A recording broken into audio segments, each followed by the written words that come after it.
So it all started with a dream. All right. I'm not talking MLK, and I'm definitely not talking about Rob and Black China's baby. Okay. I'm talking about this weird ass dream where the two main characters, Quincy and Alicia, are having sex on a pier out in the open. And all of a sudden, Quincy starts choking Alicia, like out of nowhere. So just when you're thinking, all right, it's about to dive into some real crazy ass type of domestic violence, Alicia wakes up and she's laid up beside Quincy. And you don't know what to think. All right, is this abusive? Is he crazy? What the hell's going on here? Next, we see the same couple out in the park with a group of friends. This is when we meet Jordan, Jackson, Darius, and Monica. They're all hanging out when Quincy and Alicia break some real heavy news that their business is failing and they can no longer afford to live in New York. They all flip when they hear this news, and they're trying to find some way to help them stay. But look, talk is cheap, and talk don't pay nobody's rent. Nobody's rent. So then the friends come up with this master plan. They're going to try to take part in this paid social experiment where they share intimate details of their love lives. All right, the gag is the guys do it together in secret, and so do the ladies. So they're sneaking behind each other's back, partaking in the same study in order to help Quincy and Alicia get some money. Bam! Now, in these studies, the tea spills over. And when I say tea, I mean all kind of tea. Green tea, it's all kind of crazy tea going on in here. All right, they tell all their business. I mean, they talk about everything from sexual partners to gender roles. We learn that Jackson is a straight up hoe, slut, thought, whatever you want to call it. He has ascites, whatever it is. He's smashing women all the time, sometimes one right after the other. Okay, and he tells them straight up, look, I don't want any type of commitment. Jordan is the female version of Jackson. We've learned that she got hurt really bad by her ex, and that's why she keeps these walls up. But she talks to dudes like they're trash and just dates for the hell of it. Then we have Alicia. She's like the perfect girlfriend. She supports, encourages, and uplifts Quincy. I mean, she loves him. All right, but she's been keeping this secret from him for quite some time, okay? And we'll talk about that later. Then there's Monica, who's just super sweet, huh? She's a straight up sucker for love. I mean, sucker for love. She just wants to be in a decent relationship, but she keeps getting played by the ultimate fuckboy, Darius. Oh, Lord have mercy. Darius seems to care about Monica, but every time she turns around, he's hooking up with another chick. So, throughout season 1, we see Jordan finally kind of let her guard down after she meets this guy named Keith, who does everything right. Okay, my man's just setting the bar way high. I mean, he's making it look bad for the rest of us. Come on, Keith, chill. All right, taking her on all these romantic dates, cooking for her, sending her flowers. I mean, just doing the most. But what does Jordan do by the end of the season?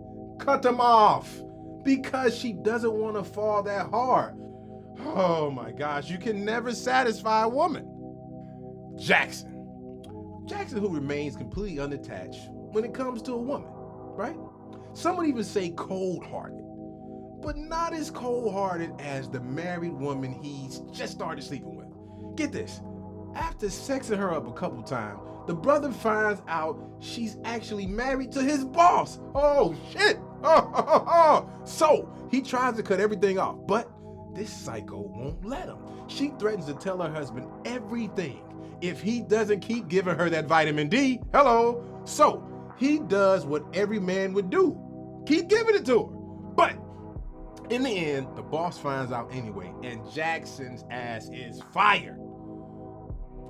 Darius and Monica keep riding this rocky roller coaster. After not getting the title over a year, Darius finally puts a ring on it. Well, okay, not really a ring. All right, look, he finally makes her his girlfriend. All right, gives her a set of keys. You know, come on, that's cute, right? Wrong. Right after that, he butt dials her while he's getting some head from another girl in his boy's bathroom.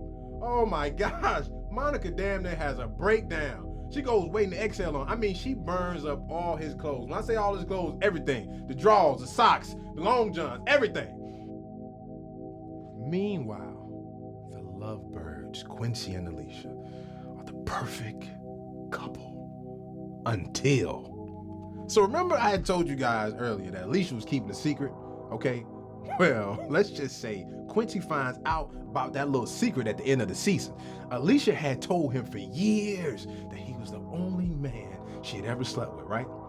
But she confessed on camera during that experiment that in fact she had slept with someone else while they was in college, and it was actually Quincy's enemy. So, the viewers had to wait almost a year to see how he would react to this. But because you guys are late for the party, you get it now. On to season 2. So when season 2 opens, it's clear that Quincy has lost his whole mind. Brother, oh my gosh, he comes home after finding out about Alicia's secret and curses her out like a black woman when you try to touch her hair. Oh, he was mad. The brother was so mad he came so close to putting his hands on her, which brought us back to the dream that she had in the beginning of season 1. Luckily, he caught himself before it went that far.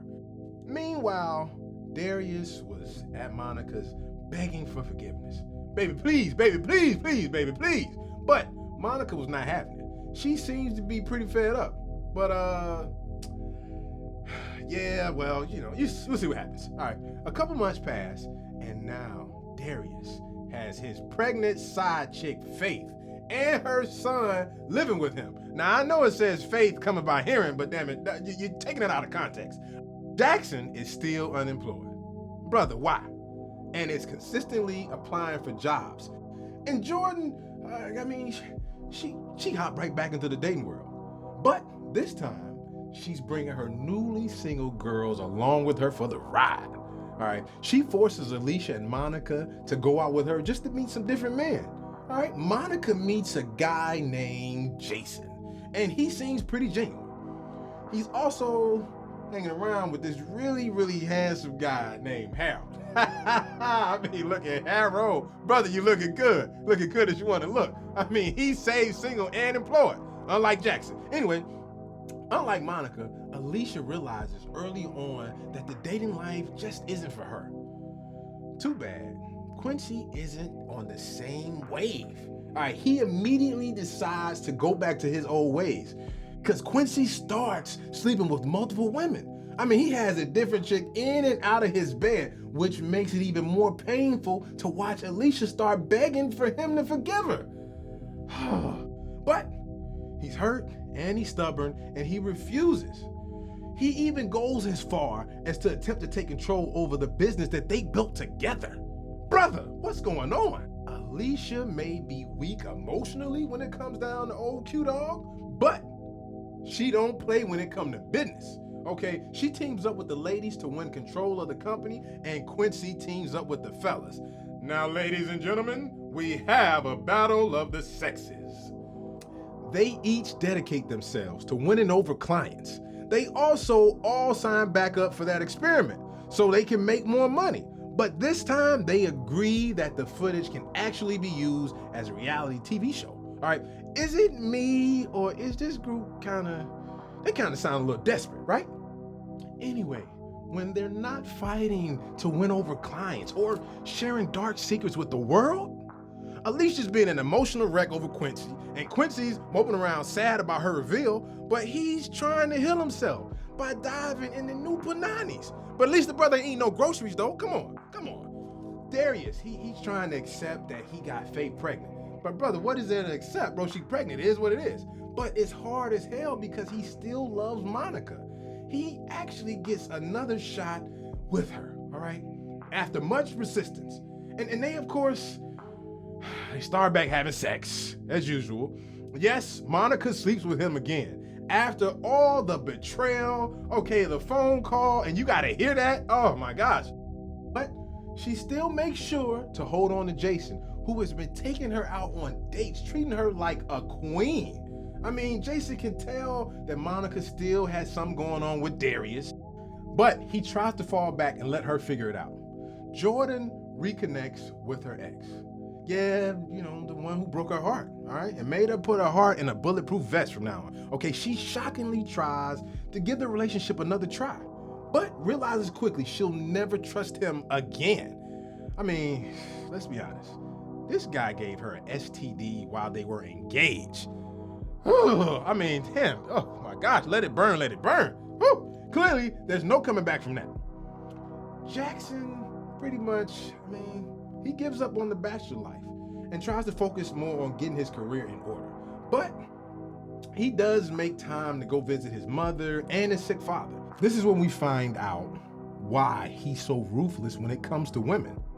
At the end of the season, dun dun dun, Monica finds out that Darius has a baby on the way. That's great. Wait, y'all didn't know? Oh, my bad. I'm sorry, y'all didn't know he was keeping that away from her? I thought y'all did. All right, anyway, the ladies win the business. And then Quincy finally realizes how much he misses and loves Alicia, and he goes back to her. But in the words of R. Kelly, when a woman's fed up, there's nothing you can do about it. She finds out all the hoeing he's been doing, and now she's actually the one that's done with him. Darius ends up proposing to Monica, and she says, no. Thank you, Jesus. Oh, thank you. All right, and now Jordan actually ends up hooking up with Jackson. Wait. Why she hook up with Jackson? How come she didn't hook up with Harold? That would have been better if we gonna do something random like that. Anyway, Quincy proposes too. We still don't know what her answer was though. I guess we gotta wait and find this out together on November 28th, season 3, baby. Tough love. Okay, listen, I'm the original Brian _. Follow me on Instagram, okay? And make sure y'all remember to single, save, and employed. Make sure y'all also support Tough Love, okay? There's no games being played here. And if you don't believe all the stuff I just told you, go watch season 1 and 2 for your damn self. I'll holla. I'm out.